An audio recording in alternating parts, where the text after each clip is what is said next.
This episode is brought to you by HP. Whenever you do your best thinking, the HP Spectre X360 is ready when inspiration strikes.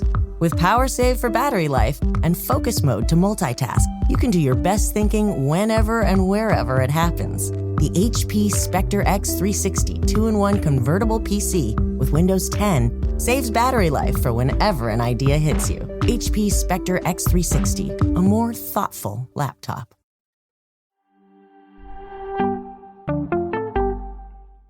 This is Fantasy Football Today from CBS Sports. On his way to the end zone. I'll tell you what, that was a spectacular play. It's time to dominate your fantasy league. What a play! Off to the races. Touchdown. Oh, he's done it again. Now here's some combination of Adam, Dave, Jamie, Heath, and Ben. It is Mock Draft Monday, and it is also the first time we're really reacting to football, or at least a lot of football. And man, months and months and months since December or January. Welcome to the show. Adam Azer here, Jamie Eisberg, Chris Towers for Fantasy Football Today. Yeah, on Friday we did talk about the Thursday night games, but we had basically a full slate over the weekend, and we will discuss it from Myles Gaskin to Phillip Lindsay to the Baltimore Ravens, who have won 18 preseason games in a row. And my biggest takeaway, guys, the Denver Broncos starters are a lot better than the Minnesota Vikings backups. So it was a great day for the Denver Broncos. Did the Vikings have a single Saturday. backup or a starter in the game? Not that I'm aware of. They did not. But the Broncos really did look good. I get thumbs up. Thumbs up. All right. We got winners and losers. Did you hear Mike Zimmer after the game? No, I didn't. When KJ Hamler scored, or talking about KJ Hamler's score, he goes, "We watched that little guy in practice for 2 days. They know he's fast." That little guy. Oh man, yeah, it was not a great showing. But what do you expect when you don't play any of your starters? All of the quarterbacks, the rookie quarterbacks, really interesting. They did some very good things, some very bad things. But let's get into it. Let's go. Biggest preseason Week 1 winner, Jamie. I'm going to give you three, and it's three rookie wide receivers. I was really impressed with Terrace Marshall, Rondale Moore, and Amon-Ra St. Brown. Love what all three of them did, and excited to see more from those three guys moving forward. Uh-oh. Chris has Amon-Ra St. Brown as a loser. How? Yeah, and that's mostly just because of the usage. He only played 11 of the 22 snaps that Jared Goff was on the field for, and they used him exclusively as a third receiver. So he wasn't on the field for any of their two wide receiver or one wide receiver sets. And so my thought looking at it is just on a team that's going to run the ball, on a team that's not going to probably play an 11 personnel much, he may not be on the field all that much if that's the usage moving forward. Obviously, first preseason game, the caveat goes with everything we're talking about. But based on what we saw yesterday, I'm a little worried about playing time for him at least. Yeah, I don't know if you watched him, but he looked great. No, he looked good, yeah. And I don't necessarily think you say they want to run the ball a lot. I don't think they're going to have the luxury of running the ball a lot, given what their team is probably going to look like. Also, when they go to their two tight end package, you're going to see a lot of probably TJ Hawkinson split out wide and still St. Brown playing in the slot. And I think you're going to see, based on Jared Goff's track record, he's going to lean on that kid quite a bit. So had also a big catch taken away on a penalty. I was excited to watch him play. So good start for him. Rondale Moore, I thought, good start for him. I think both of you make valid points here. We'll see about the personnel and the playing time. And if any of the wide receivers can distinguish themselves, because Tyrell Williams also did some good stuff, and not a lot to go off of. We're not freaking out. We're not overreacting to much here. I am curious about Myles Gaskin. I'm sure we'll talk about him when we get to the losers.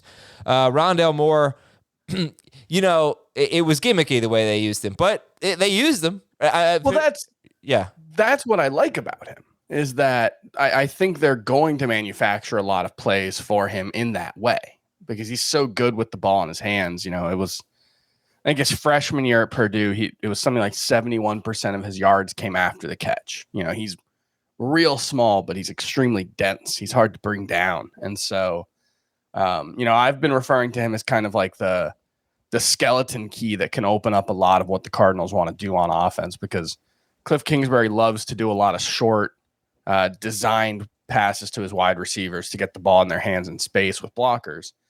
And Rondale Moore can be exceptional in that role. The only concern for me would be that because AJ Green and DeAndre Hopkins didn't play, I don't know if he's the number 3 or the number 4 right now, but they play more 4 wide receiver sets than any team. So he'll still be on the field. Yeah, and Marquez Callaway, I don't know if Chris, you were going to bring him up, but I got to bring him up as a winner. First drive of the game with Taysom Hill, he had 3 catches, and for me, there's no question I'm drafting him over Traquan Smith, who was not playing, but I still think Callaway. I'm going to ride the momentum here. Would you guys take Callaway over Terrace Marshall, Rondale Moore, Amon-Ra St. Brown? Maybe even Elijah Moore at this point, who's on the shelf, hopefully just temporarily. Is Callaway that big of a riser that he should go ahead of many of the rookie wide receivers? No. He'll be in that group for me. I think I'd still rather have the Moores than him, but I think he's right there. The problem for Callaway is that those other guys are coming back. At whatever point Michael Thomas comes back and whatever point Traquan Smith comes back. So he's been the star of training camp by default. But it's good to see him playing that he is. And I agree with you. You should take him over Traquan Smith now. But by the end of camp, if Traquan's back this week and he starts to put on, good performance and puts up some numbers in the preseason, I think Smith's going to go ahead of Callaway. All right, Chris, who are your winners? Yeah, I'll throw out, I think just the fact that all of the rookie quarterbacks at least looked good. None of them fell on their face. It doesn't mean anything. It doesn't mean that they're going to be stars, but you'd rather see them perform well than struggle. And all of them performed varying levels of well. I think Justin Fields was obviously the most impressive of them. Playing against backups can do that, but he looked really good in both phases of the game, his running and his passing. Trey Lance had the big 80-yard touchdown to Trent Sherfield. That was a really nice play. He also had an interception dropped. He was 5 for 14. So it wasn't, an incredible performance, but I think you can move forward with all the rookie quarterbacks thinking that, at the very least from what we've seen so far, they all look passable. I'll also throw out Josh Palmer, who seems to be locked into the number 3 wide receiver role for the Chargers. They used him kind of like Keenan Allen in this one, just a lot of really short throws, but he was targeted a ton. And then Brian Edwards and Henry Ruggs. They didn't play on Saturday, and I think that makes them winners because it sure seems like they've locked up starting jobs in that offense already. So it was, John Brown and Zay Jones out there in the first preseason game rather than the 2 young guys. So yeah, both of them should be late round sleepers. Really strange what's happened to John Brown. Yeah, he's been a productive player when he's healthy, but right now he is not on the first team with the Raiders. So, Jamie, would you draft Brian Edwards ahead? I think at this point you got to draft Ruggs ahead of Brown, right? But would you draft Edwards ahead of Brown too? Yeah, you have to. I think by the start of the season you'll see Brown playing a little bit more, and I think the thing about him playing over Brian Edwards is he's new to the team. Brian Edwards has been with the team for over a year, so that probably factors into a little bit of how the personnel was used over the weekend. But obviously you got to, go with what the training camp reports have been, where John Brown's the 4th receiver and Edwards is the, playing on the outside over him. So, we'll see how it all shakes out. But right now Edwards is the riser and Brown is the faller. Phillip Lindsay is obviously a winner. He had the first 5 carries of the game for the Houston Texans, and David Johnson. Can't draft David Johnson now at that point where he's going. What's that? You can't draft David Johnson anywhere close to where he's been going. Which right now on CBS is about 100th overall, and it's dropping. But can you draft Phillip Lindsay as a top 100 pick? I'd rather have Lindsay than Johnson at this point.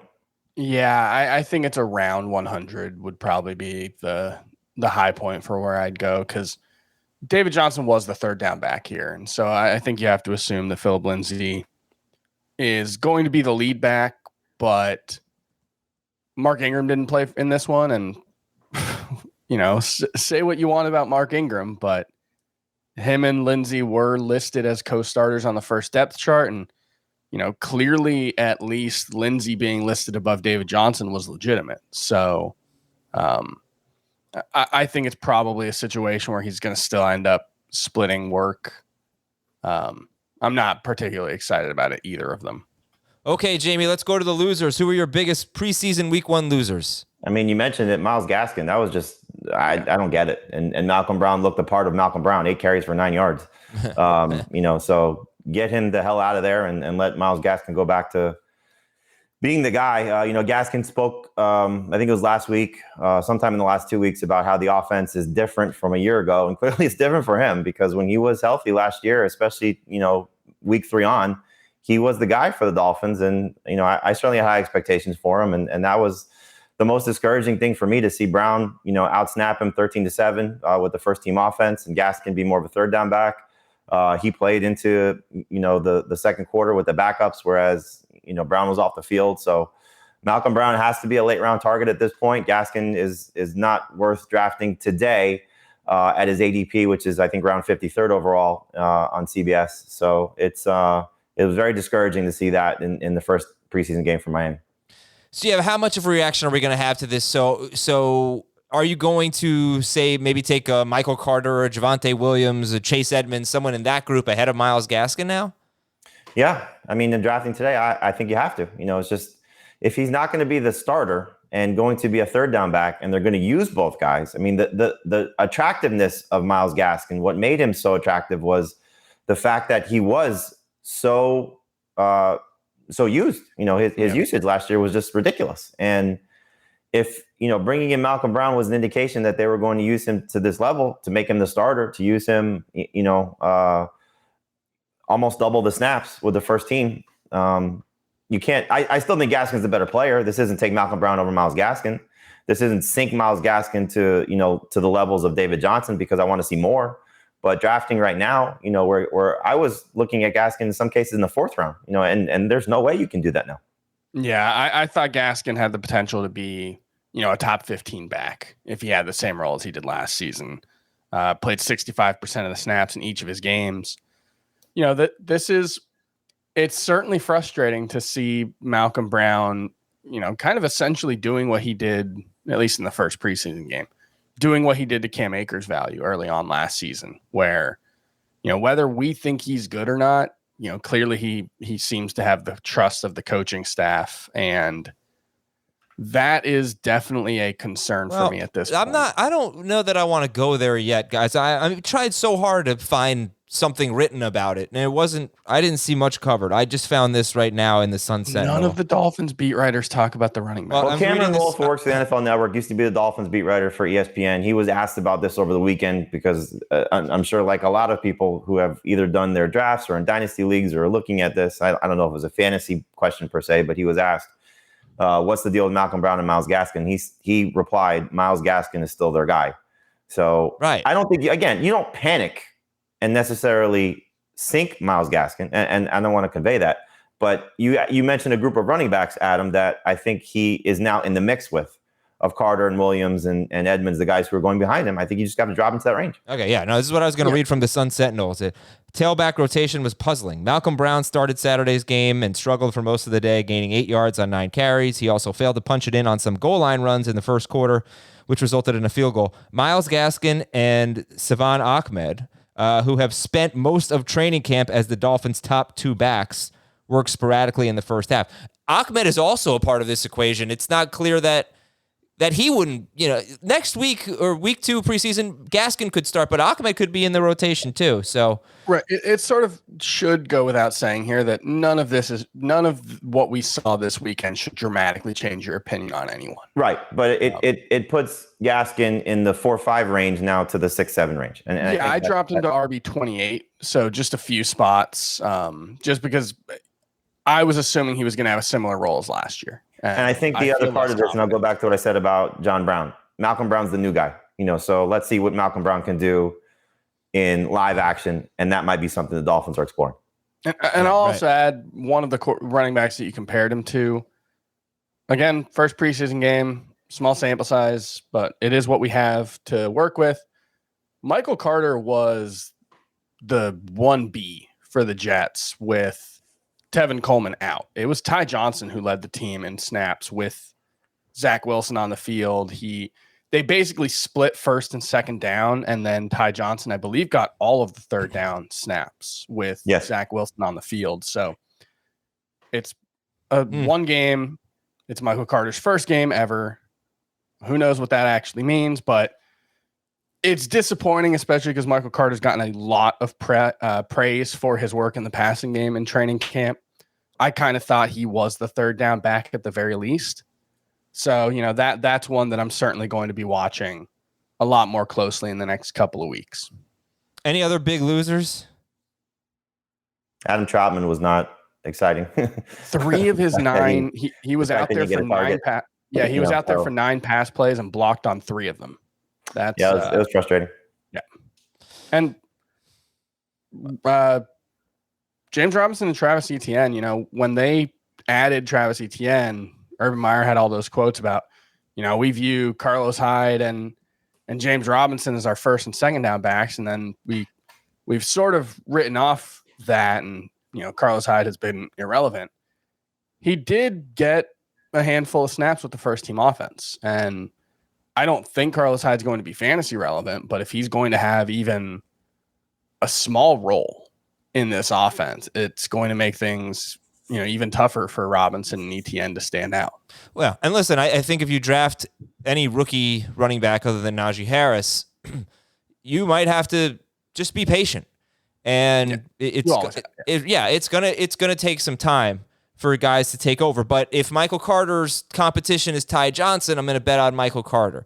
And honestly, if Myles Gaskin's competition is Malcolm Brown, I'm probably going to bet on Myles Gaskin. But I'm not. I do come away. I think we all probably come away from the Dolphins game feeling like, obviously, you guys have dropped him in your rankings, feeling less secure about Myles Gaskin's role. Even if he does end up being the starter, it may not be in a way that we were anticipating. And guys, I just have to talk about Javonte Williams because going back to winners, I thought he looked so good. Now, you could also call him a loser because he was splitting time with Royce Freeman.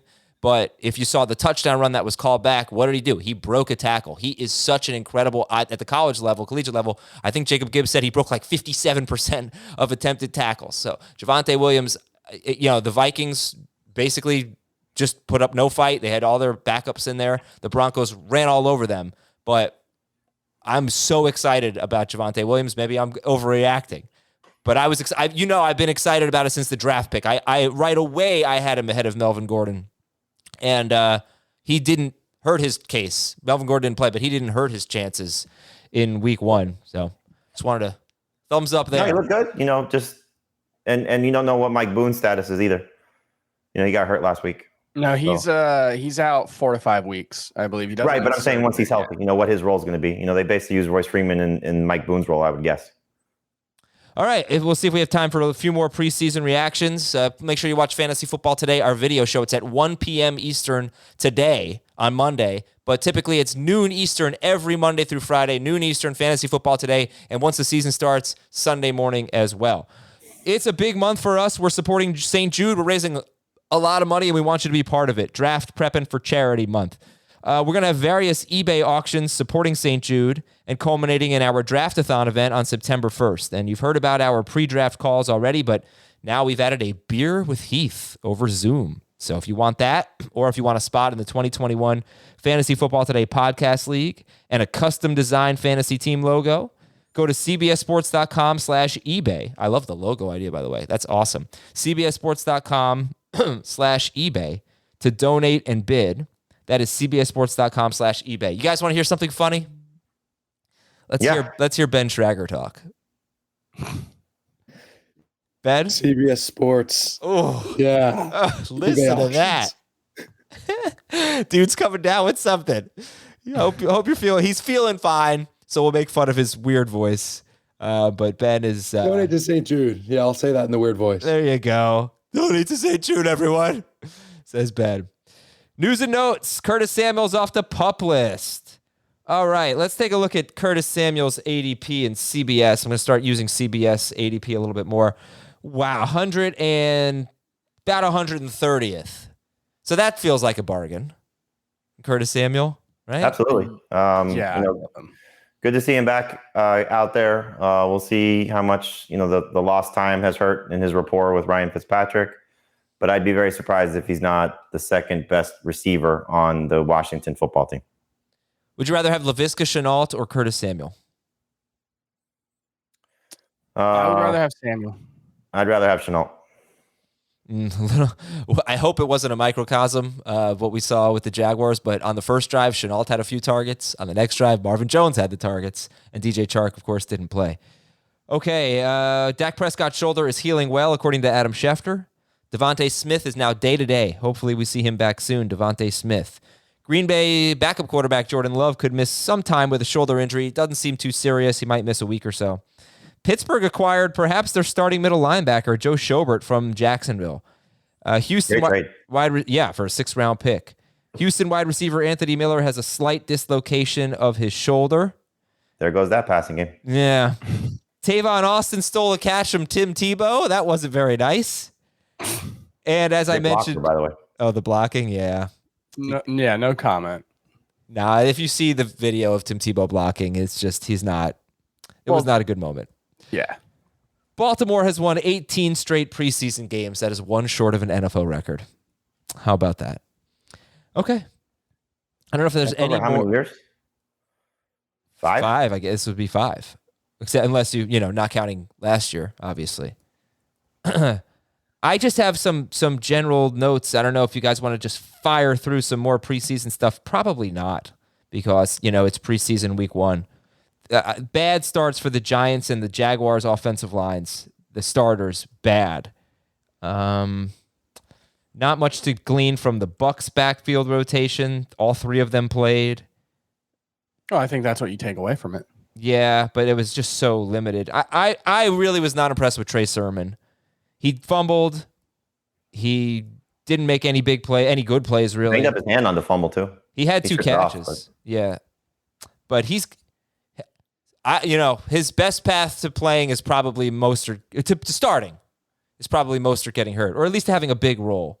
I don't think he'll be the second guy, and again, it's one of those things where I think he's going to need more volume to be successful, and I don't know if he's going to get that with Mostert healthy. Right. Okay. Let's talk about our mock draft. 12-team PPR mock draft. And interesting picks include Nick Chubb going 8th overall. I don't think any of us are doing that in full PPR. That was ahead of Kelsey, Devontae Adams, Tyreek Hill. Dan Schneier had a really interesting team. He picked 12th. He went Barkley and Taylor with his first 2 picks. So it's a lot of fun, but obviously very risky. And I will say that this draft made me realize one thing, guys. I want an early pick, a top 5 pick so badly. I am not enjoying picking late, but hey, we'll make it work. We'll make it work. You did something that I think is worth discussing, and I know you when I brought it up to you, just because you mentioned where you're picking, is something that I think we should reiterate to people that might be drafting for the first time. Pay attention to the people around you. Yeah, I made a rookie mistake. I was doing a podcast while drafting, but yes, go ahead, Jamie. You can tell the mistake I made. You started your team with Najee Harris and Stephon Diggs, correct? No, Tyreek Hill in round 1, Najee Harris. Tyreek Hill and Najee Harris, excuse me. So, and you just mentioned what Dan did after you. He picked 2 running backs. So you got to your round 3 pick, and you took Chris Carson, and then ended up with Amari Cooper. Now, I don't know if Cooper was the receiver you were targeting. Cooper Kupp went ahead of Amari Cooper. Maybe you wanted Patrick Mahomes, who also went after your selection. But when you made your pick, I said to you, why are you taking Chris Carson? And you said, how much I love him.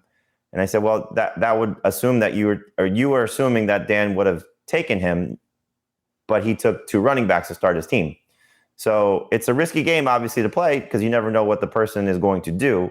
But sometimes you just need to read or check their roster, and especially how Dan drafts. I doubt he's going to go 3 running backs. So when you pick near the end, 10, 11, maybe 9. See what's happening behind you. Certainly at the front end of the draft, if you're picking, in the top 4, if you're 2, 3, or 4, know what's happening when it comes back on that end, because you can kind of play the board a little bit differently. And you might have gotten Chris Carson in round 4 as opposed to round 3, and maybe gotten one of the 2 players that Dan selected in Mahomes or Kupp. Yeah, I would have taken Mahomes if I had been paying attention, but I promise I had a legit excuse this time. I was doing a fantasy football today. Right. And again, I when you said it to me, I understand it, but I think it's just worth pointing out, for people that are drafting for the first time, look at the person behind you if you're on an end. Absolutely. And always the roster grid is a really useful tool, especially kind of later in the draft. You're going, oh man, I need a tight end, but I don't know if I should take one here. You click the roster grid, you see 10 other teams have tight ends, so it's only you and one other person who needs a tight end, and that might help you wait an extra round or two. Same thing. Know your league, though. If there's annually 2 or 3 guys take 2 quarterbacks early, of course. Take 2 tight ends, just keep that in mind also. Okay, so I don't know, Jamie, if you had any major takeaways from this draft. Well, I think the most interesting part of this draft was what Jack Capitorto did, because that was fascinating how it played out. And I thought his team was okay. It's not a strategy I would certainly recommend. But he drafted all players from the NFC East. This was so funny. I can't believe he pulled off a pretty solid squad. And Heath and I were trying to figure this out. Like, which divisions could you do this with? Like, realistically, and which ones would you totally avoid? Like, the AFC East is one you would probably avoid, because unless you go Stephon Diggs and Josh Allen with your first 2 picks, it probably doesn't work.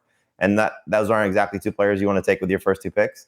You can certainly play it out however you want to. Like the NFC North would be fun because you can have 3 players in the first round with Dalvin Cook, Aaron Jones, Devontae Adams. Obviously, the AFC West, if you go Chiefs heavy to start your team. So there are different ways to do it. So what Jack ended up doing is, you see the team here if you're watching on YouTube. Yeah. He ended up with all players from the NFC East. His quarterback is Dak Prescott. His running backs are Ezekiel Elliott and Antonio Gibson. He has Devontae Smith, Kenny Galladay, and Terry McLaurin as his receivers. Dallas Goedert is his tight end. Miles Sanders is his flex. The Washington football team is his DST. He's got Jalen Hurts, J.D. McKissick, Devontae Booker, Kadarius Toney, Curtis Samuel, and Tony Pollard on his bench. And that's his team. And so you may look at it and say, well, the quarterback is great. He's top 5. The 2 running backs, the 3 running backs. Let me slow it down just in case people missed it. Here's his team. His starters: Dak Prescott, Zeke and Gibson, McLaurin, Galladay, Devontae Smith, Miles Sanders at flex, Dallas Goedert at tight end, Washington football team as his DST. And honestly, every pick made sense, right? It's not like he reached for anybody. He reached in a couple of instances, but not for his starters. Right. And like he took, like the thing that's the weak point of this team is number 2 and number 3 receiver right now. But a month from now, or the start of the season, if Galladay and Devontae Smith are healthy, that's a legitimate number 2 receiver and a legitimate number 3 receiver when you factor in that he took a quarterback early. And so, you look at the roster build. He started with, so the way that it unfolded for him, he started with the 2 running backs. He went Zeke and Gibson. He was picking 5th, I believe. And he took McLaurin in round 3. And then when it got to him in round 4, he was debating between Adam Thielen, Mike Evans, and Miles Sanders. And he ended up taking Sanders, not to do this, but he took Sanders. He's like, oh, look what I just did. And then that's when he played it out. So he took Dak in round 5, and Dak was right in the quarterback run. I think I started it with Josh Allen, and then it went Allen, Lamar, Kyler, Dak. And then he just kind of, played it out that way. Galladay next, Devontae Smith next, Dallas Goedert next. Curtis Samuel is a very good number 4 receiver, given that he's healthy. Tony Pollard's the handcuff to Zeke. It's not horrible. Again, not ideal to do it that way, but it's not horrible the way that the team got put together. Yeah, it's pretty funny. Chris, I don't know if you had any takeaways. You drafted 10th. So you took Devontae Adams. I took Tyreek Hill shortly thereafter. You went with Adams in round 1 and Joe Mixon in round 2. I was actually wondering, just your and mine picks, Adams and Mixon or Harris and Hill. Who would you prefer? Jamie, I guess, since Adam and we know who we'd prefer. No, that's not necessarily true because I didn't have a chance to pick Adams. So what's a better start? He didn't have a chance to pick Harris if he wanted. Right. So, Adams and Mixon or I have Tyreek Mixon higher than Harris. Oh, okay. I go back and forth on Mixon and Harris and PPR, so I probably would take Chris's team because I like Adams better than Hill. Yeah, I would take Chris's too because Adams to me just has probably up to 20 more catches than Tyreek Hill, just based on recent history. Adams and maybe 5 more touchdowns. Maybe not, but yeah, Adams has been on pace for 110 or more catches 3 straight seasons. And can Andy Reid please do us all a favor? When you take Mahomes out of the game, take Tyreek Hill out of the game too. And then there was the Barkley Taylor team right after us. But would you rather? Okay, in retrospect, Chris, the running backs off the board when you picked Adams were McCaffrey, Kamara, Cook. Kamara went second in this draft.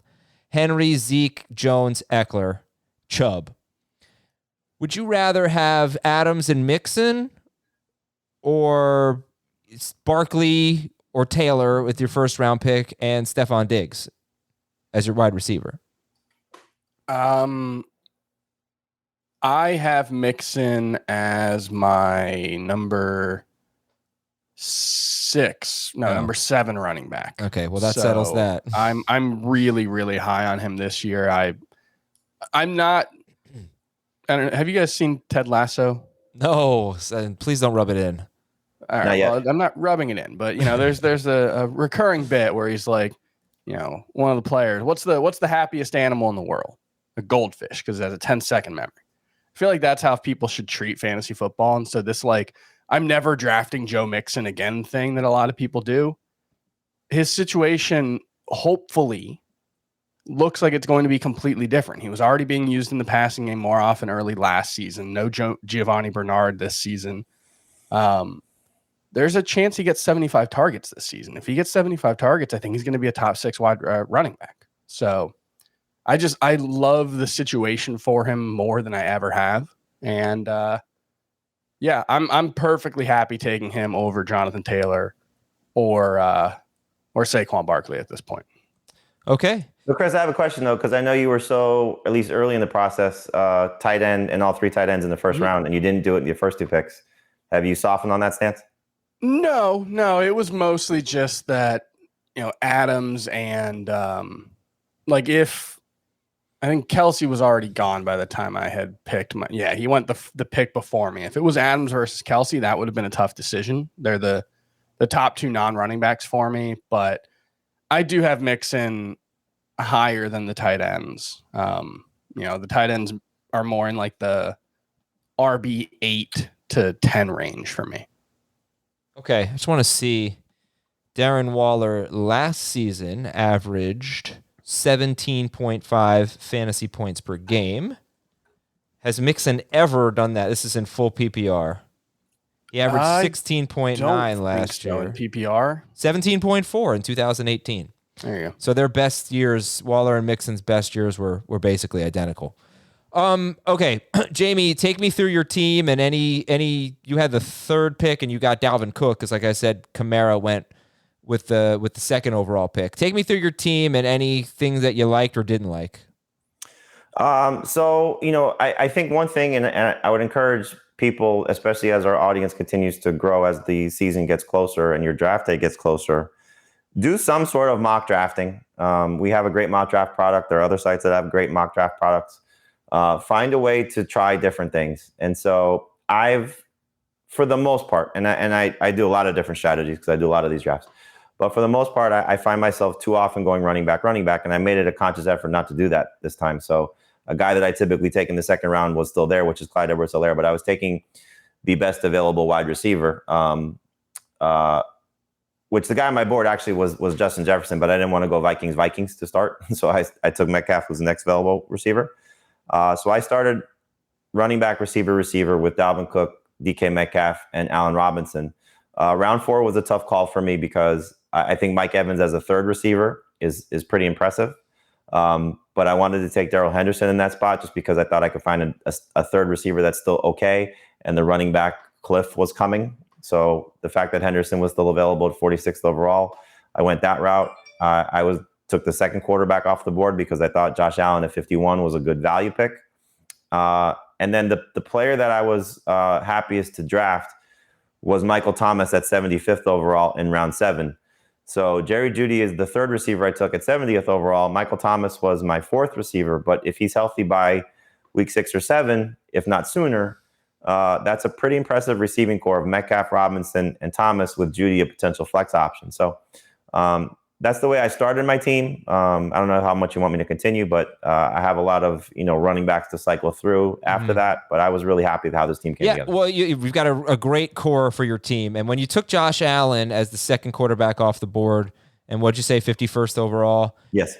You would not have, if you had waited, you probably wouldn't have gotten a top 5 quarterback. You could have gotten Russell Wilson with your next pick, but you didn't know that at the time. You kicked off a run, so you had an early pick, and you took Josh Allen, and that's when all the quarterbacks go. So. And just want to clarify something, because I know we did our quarterback preview. I had Lamar Jackson too at that point. With all the injuries to the Ravens receivers, I had those guys so close. I went back to Allen at 2, who was my second quarterback when this process started.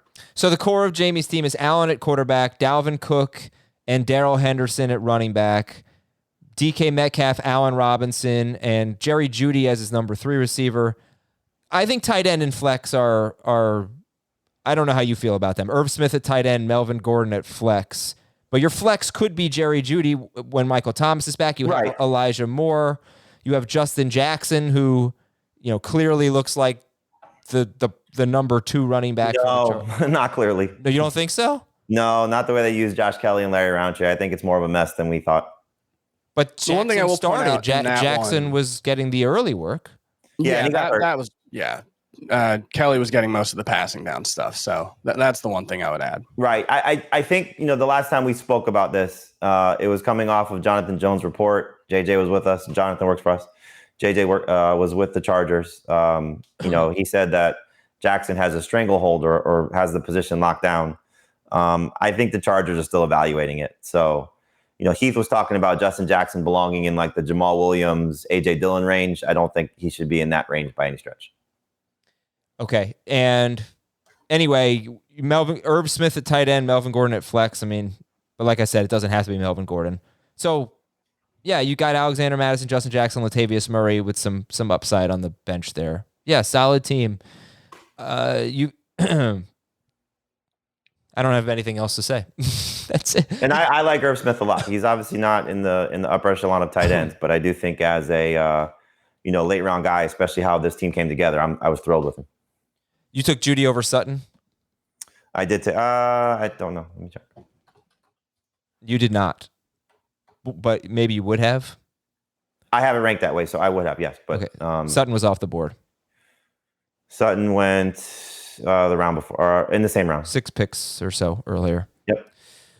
Okay, and yeah, that you could have taken. That was a run on receiver. That was a good receiver round 6. Higgins, Ayuk, Juju, Sutton, Robbie Anderson, Kenny Golladay, Tyler Boyd, Jerry Jeudy, Beckham, and then Brandon Cooks, Michael Thomas in the next round. Okay. And I think, we get a lot of questions on when's the right time to take Michael Thomas. I think if you're happy with, certainly if you're in a 2 receiver league, you're happy with your 2 starters. That's the easy choice. But in a 3 receiver league like this, I'm very happy with Jeudy as my 3rd receiver. You mentioned, Adam, that I would like a stronger flex, but I think if you do go quarterback early, and it's not unless you're taking 4 receivers, to in your first probably 5 or 6 picks, then you're going to leave yourself some hole, and flex is a potential hole for me. Right now it would be Melvin Gordon, but eventually it could be Michael Thomas and Jerry Jeudy as that 3rd receiver in the flex spot, and I would love that. And it's entirely possible Melvin Gordon's just a useful flex for the first handful of games of the season. All right, Chris, I want to get your thoughts on your team and how it came out. First, though, I want to talk to you about Lightstream, okay? Because if you're like most of us, you carry a balance on your credit cards. And if those cards come with high interest rates, you need Lightstream. Very, very helpful service here. Lower your interest rate and save with a credit card consolidation loan from Lightstream. Rates start at 5.93% APR with autopay and excellent credit. Lightstream believes that people with good credit deserve a better loan experience, and that's exactly what they deliver. You can get a loan from $5,000 to $100,000. There are no fees, and you can get your money as soon as the day you apply. We have a special offer just for our listeners. So in addition to getting this great rate from Lightstream, it can get even lower if you go to lightstream.com/FFT. That's the only way you can save even more and get this discount. Lightstream.com/FFT. That is lightstream.com/FFT. Subject to credit approval, rates range from 5.93% APR to 19.99% APR and include a 0.5% autopay discount. Lowest rate requires excellent credit. Terms and conditions apply and offers are subject to change without notice. Visit lightstream.com/FFT for more information. So Chris drafting 10th, he took Devontae Adams and then Joe Mixon in round 2. And how'd your team turn out? Yeah, so my starting quarterback, I may not have one in week 1. I've got Cam Newton and Justin Fields. That's a combination that I really like going with at quarterback if I'm going to wait, though, because one, you're getting 2 rushing quarterbacks, so you have that upside. And if they're not starting in week 1, I'm confident in my ability to find a viable streamer. Did Baker Mayfield get drafted in this one? He doesn't usually in our drafts, so I think he did fine. not. Damn, dude. Cam Newton and Justin Fields. Hopefully, by the time Cam Newton loses his job, Justin Fields will have gained That's his. the thought, is that I think Justin Fields has top 12 upside when he becomes the starter. Yeah. If neither of them starting in week 1, Baker Mayfield's got the Chiefs and the Texans to open the season, would be perfectly happy to stream him for those 2 games. My starting running backs are Joe Mixon and Raheem Mostert. My wide receivers are Devontae Adams, Julio Jones, and Robert Woods. I ended up taking TJ Hawkinson for the first time in this draft. I've got Juju Smith-Schuster as my flex. The bench is Justin Fields, A.J. Dillon, Rashad Bateman, Marquise Brown, Rondale Moore, and Mike Williams. So 4 sleepers that I like at wide receiver. I'm happy with it. Obviously, because I went with, upside plays at wide receiver on my bench and with A.J. Dillon at running back, I don't necessarily have a guy who I feel super confident can step in if something happens in week 1 or week 2 and I have to start one of them. Although Mike Williams is a flex and a 3 wide receiver, I think could be okay. But I love my starting lineup. I think my starting lineup is really strong. I took TJ Hawkinson in the 5th round. I haven't drafted him this year. I don't necessarily love the breakout potential for him just because I think, in addition to the increased volume that he's likely to see this season, I think he just needs to play better. And I'm not sure that's a given with the downgrade from Matthew Stafford to Jared Goff. But like Jamie was saying, we do so many drafts. You want to try different things out, see what it looks like. I often draft tight ends early, but I either go early or late usually. So I wanted to grab one of the kind of middle class tight ends and see what it looks like. And I'm very happy with this team. Well, you've only got 3 running backs. Your wide receivers are absolutely loaded. I do wonder maybe if one of the 4 bench wide receivers, when you're already starting 4 wide receivers, if maybe one of them could have been another running back. But your running backs are Mixon and Mostert and A.J. Dillon on the bench. So that's, and then you got the quarterback situation with Newton and Fields. But you're right. If there's a good place to be weak, quarterback might be the one. It's the easiest to stream. And Devontae Adams, Julio Jones, Robert Woods, and Juju Smith-Schuster are in your starting lineup. Yeah. So and I need another running back for sure. You want more than 3 running backs on your roster, but with Rashad Bateman, potentially not being available to start the season, if I have to drop him to pick up a running back who pops in the preseason, I'd be okay with that. Okay. And Chris's team is fun. It has a lot of upside. I drafted a team that doesn't really scream upside, which is disappointing. I did a Twitter poll to see how people felt about it. They felt exactly how I felt about it. The overwhelming majority said it was kind of fine. It was fine. So I had the 11th pick, and I went with Tyreek Hill and Najee Harris. I was very happy with that. Chris Carson, Amari Cooper were my next 2 picks. My team is Brady with Trevor Lawrence on the bench. Najee Harris, Chris Carson, Tyreek Hill, Amari Cooper, and Brandon Ayuk, and Tyler Higbee at tight end. My flex is Chase Edmonds. People hate that Chase Edmonds is my flex. I'm okay with it. I also have James Conner, and I don't really have another reliable running back. Rashad Penny to back up Chris Carson, Darrell Williams as a lottery ticket. My running backs, again, are Najee Harris, Chris Carson, both Cardinals guys, and some backups. And, it's an okay team. I think what I wanted to talk about here was this range of running backs that's really, I think, kind of exciting. And it was in this draft, it was late round 5. So Travis Etienne went with the 9th pick of round 5, which surprised me, right after Mike Davis. But Mike Davis, Travis Etienne, Chase Edmonds, who I took. Then you had Michael Carter, Kareem Hunt. You had Javonte Williams in round 7. And then James Robinson. I mean, these are pretty useful running backs.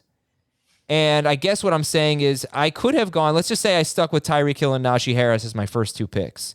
Instead of taking Chris Carson in round 3, I could have taken Amari Cooper and Cooper Kupp. Or I would have taken Amari Cooper and Julio Jones.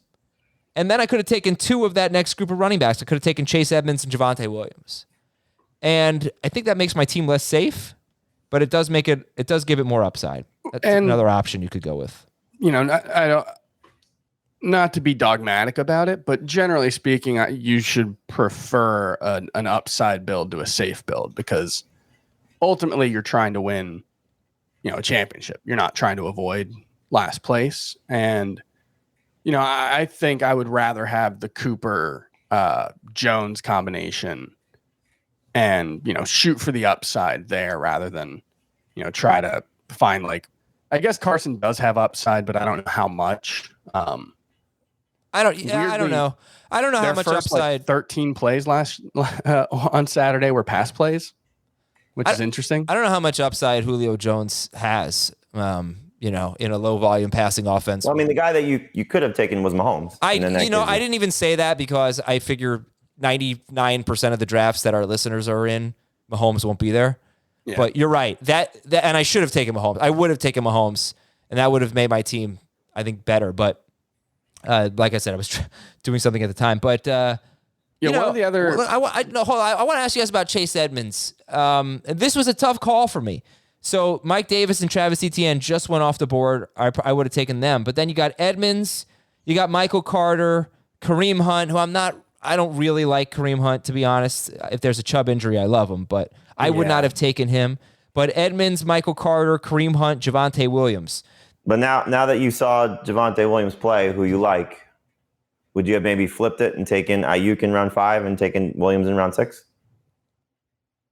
I would have taken Higgins, who went just before my Ayuk pick. I was hoping Higgins would follow me.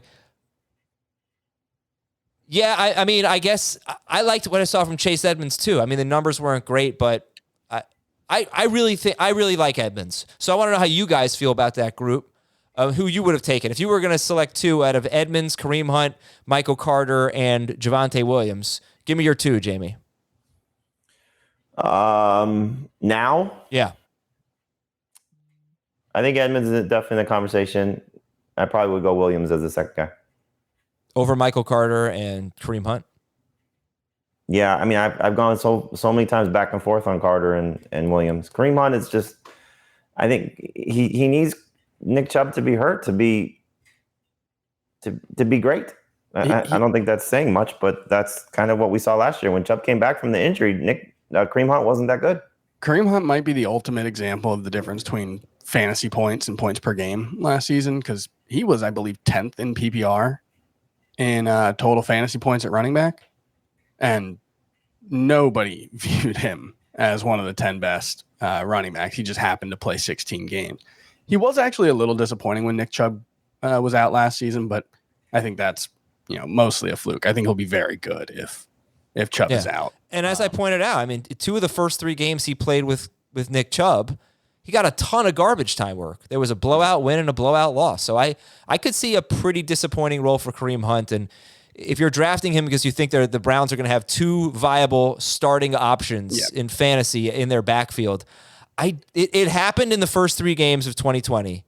It didn't really happen when Nick Chubb got back, and I don't expect it to happen again. So that's why. But you also saw what the upside could be in the 4 games that Chubb was out. Yeah, but that's the thing. Like if James Conner gets hurt, which happens all the time, then Chase Edmonds has a ton of upside there. You can see the upside of that for if sure. Melvin Gordon gets hurt, Javonte Williams has more upside than all of them.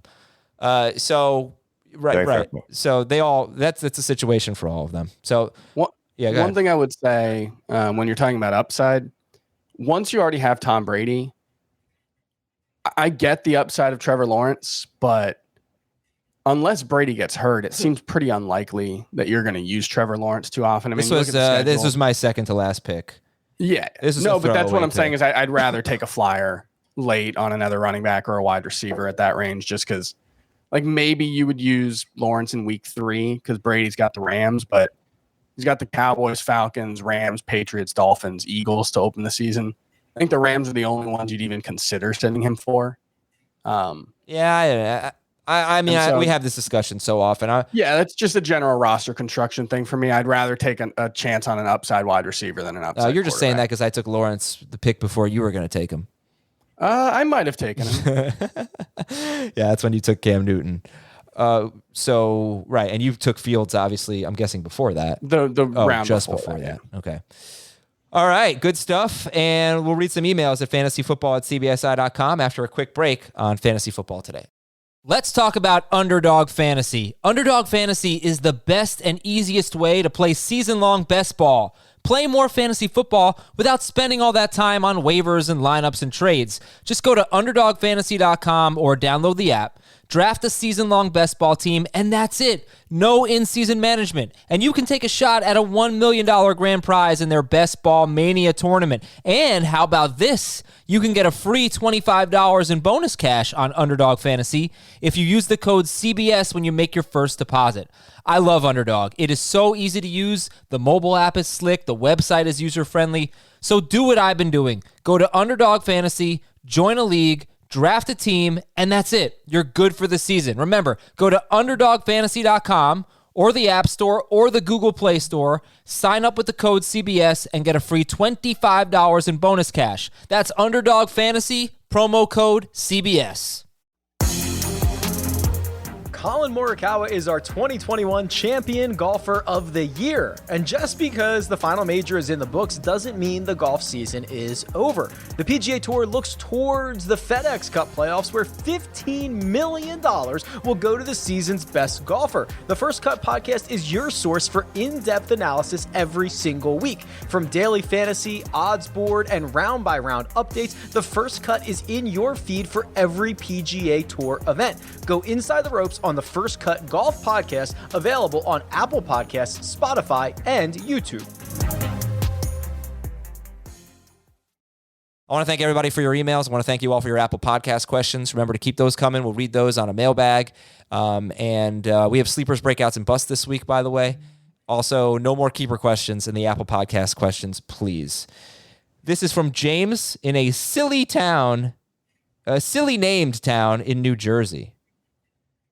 Mawa. It's Hohokus, New Jersey. New Jersey does have some fun city names. Guess so. My league is going from 1 QB to 2 QBs this year. It's 2 quarterbacks, 2 running backs, 3 wide receivers, a tight end, and a flex. Could you explain your draft strategy, Jamie, and how it differs in 2 QB leagues compared to 1? 5 point per passing touchdown, half PPR. You want to get those quarterbacks early. That's certainly something that you should try to do. Don't necessarily sacrifice great players in doing that, but you see the way the quarterback position is looking right now, and there are very, very good late round options, but those guys are going to go sooner than you think. So what I usually try to do is try to get 1 quarterback in the first 2 rounds. Again, I'm not going to reach, so if there's a huge run on quarterbacks, then I will sacrifice the position a little bit. But I try to get 1 in the first 2 rounds, and then play the board a little bit. And again, it comes down to who you're drafting with and knowing how that they typically focus on that position. But I like to get at least 1 early, 2 early if preferable, but certainly more of a priority in the position than 1 quarterback league. Give me your top 5 picks in a 2 quarterback league that's half PPR. Mahomes 1, McCaffrey 2, Cook 3, Allen 4, Jackson 5. Jackson 5. I know them. All right. From Rico.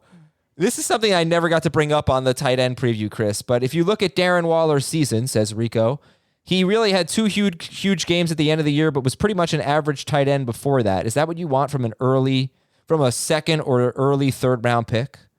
By the way, I would really say he had about 5 great games at the end of the year, but it is true that he was a little underwhelming before that Jets game where he went off. He had a weird season because very early on, his yards per target was incredibly low. His average depth of target was really low, but I think that's underselling things quite a bit.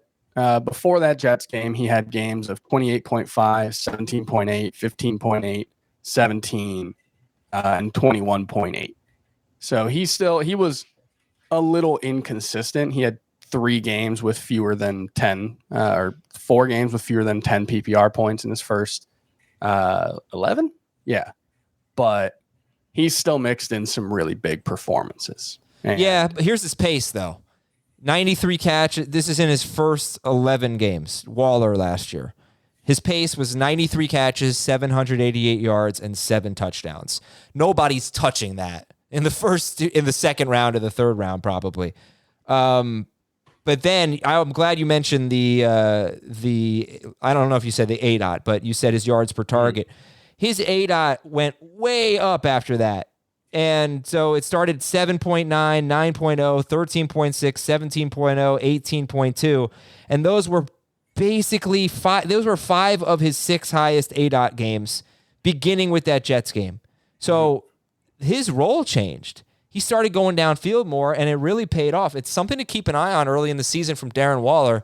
If he's struggling and the ADOT's low, that happened last year. So it was a really big shift in those 5 games. And in those 5 games, he had 4 touchdowns and he had 654 yards. In his last 5 games, Darren Waller was on pace for 2,093 yards. So it was a big shift. So 2 things I would say is, one, he averaged 14 PPR points per game with only 3 touchdowns in 2019. So, obviously that's pretty good. And yeah, the 786 yards or whatever it was through the first 11 games, that's bad. 93 catches and 7 touchdowns. Like if he gets 93 catches, he's going to have 1,000+ yards. He's going to have maybe 1,100 yards. I think that was just a weird start to the season. Yes, it was 11 games, but you're still talking about relatively small sample sizes. And when you're talking about an 11-game sample size, one big play could change that yards per reception a lot. Yards per reception is the kind of thing that does. No, but I was talking about ADOT. I wasn't talking about right. No, I get that.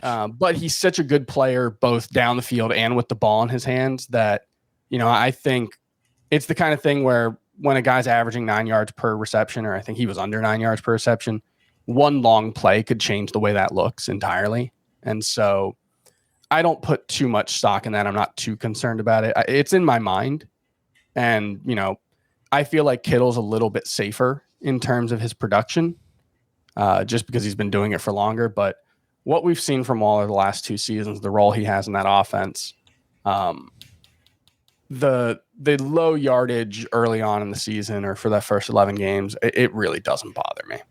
Okay, here's Brian from a city smack dab between New York City and Philadelphia. Oh, man, I don't have a clue. Scranton, is that in the middle or is that off to the side? I'm going to talk. It's probably Princeton. Trenton? Yeah, I forgot. It's probably Princeton. All right, here's Batman? Yeah. Oh, there was a Batman marathon on yesterday, I think. Oh, Chris, did you watch the White Lotus finale? I have not yet. That'll be our Monday night show. I'm very excited. I think it might be the weirdest show I've ever seen. It's basically pointless, yet somehow entertaining. So yeah. So weird show. Jennifer Coolidge should win all of the awards for this show. She is who? The lady with her mom's she's Stifler's mom. Yeah, her on the boat. That is just like an all-time television scene. It was really funny. Incredible. Okay, due to the wide receiver depth this year, I haven't heard you guys talk about 0 wide receiver. It seems like everyone agrees that they like wide receivers that are going later in the draft. So why isn't this strategy of drafting being brought up or implemented more? I went through Fantasy Pros ADP to determine what a team could look like. So Jamie, this mock from Brian in Princeton is Aaron Jones, 7th overall, Joe Mixon, 18th, Swift, Dobbins, or Carson, 31st, Lamar Jackson, and TJ Hawkinson. So his first 5 picks would be Aaron Jones, Joe Mixon, let's say DeAndre Swift, Lamar Jackson, TJ Hawkinson. And then you take Jamar Chase, and then you take Robbie Anderson, and then Will Fuller or something like that. What do you think about that kind of team? The risk involved with that is obviously you're taking 3 players at the most volatile position and hoping that they all hit to the level of either what they have in the past, like Aaron Jones, or as Chris talked about, what Joe Mixon could do this year. And then DeAndre Swift, we know he's battling an injury already. So you're just, putting a little bit more dynamite on your roster. The problem is that those guys do hit, then you're going to be in great shape if those receivers hit. So It's just a matter of, what your, risk aversion is and the potential reward. I don't love it. I've done it a few times, not necessarily going quarterback and tight end with the 4th and 5th round picks. Typically I'd look for receivers there, but it can work. You're just, putting a lot of ifs on your team. Now, I think the big thing is like, I pretty much did this in the flex league. I didn't take my first wide receiver until round 5. I had Jackson out. But you picked the wrong league to do that though. Yeah, wide receivers. Because of how it unfolded. Yeah, wide receivers were very inflated, and 2 flex spots also makes wide receivers more valuable. And I ended up just going for a bunch of upside wide receivers. Jamar Chase, Will Fuller, Mecole Hardman, Rondale Moore, Jalen Reagor, Curtis Samuel, Emmanuel Sanders, Paris Campbell. I hope I can get 4 useful wide receivers out of that, or 5 useful wide receivers. But the thing about, historically the way the positions work relative to one another is running backs have more upside, especially in the early rounds. That basically, and they hit about the same rate in the first 3 rounds in terms of like getting to 200 points. After that, wide receivers become much more predictable than running backs. But as with running back, you're still passing up on upside with wide receivers once you get out of the first couple of rounds. And so that's where, you run into some issues where you're getting, quote unquote safe wide receivers after the first 5 rounds, but they don't necessarily have the huge upside. But wide receivers are inconsistent from week to week. That's just kind of the way the position works more so than running backs. And so, you could end up being really frustrated with the situation that you have. And if you should assume 1 out of every 3 starting running backs is probably going to suffer some sort of injury that costs him significant time. And then, even the hit rate on those early round running backs is like 70% in terms of getting to 200 PPR points. So it's inviting a lot of risk on your team. It's a viable strategy. Anything's a viable strategy. But if you're going to go 3 running backs with your first 3 picks in a 2 running back league, you probably shouldn't draft more than 1 or 2 other running backs the rest of the draft. Like if you take 3 running backs with your first 3 picks and then draft a James Robinson in the 8th round, I think that's probably a mistake. Mm-hmm. All right, everybody, go to cbssports.com/eBay. Start bidding. Help us raise some money for St. Jude. We'll talk to you on Tuesday with some sleepers. We obviously have breakouts and busts coming later this week as well. Thanks to Jamie, thanks to Chris, thanks to Ben Schrager and Batman. And we will talk to you tomorrow on Fantasy Football Today.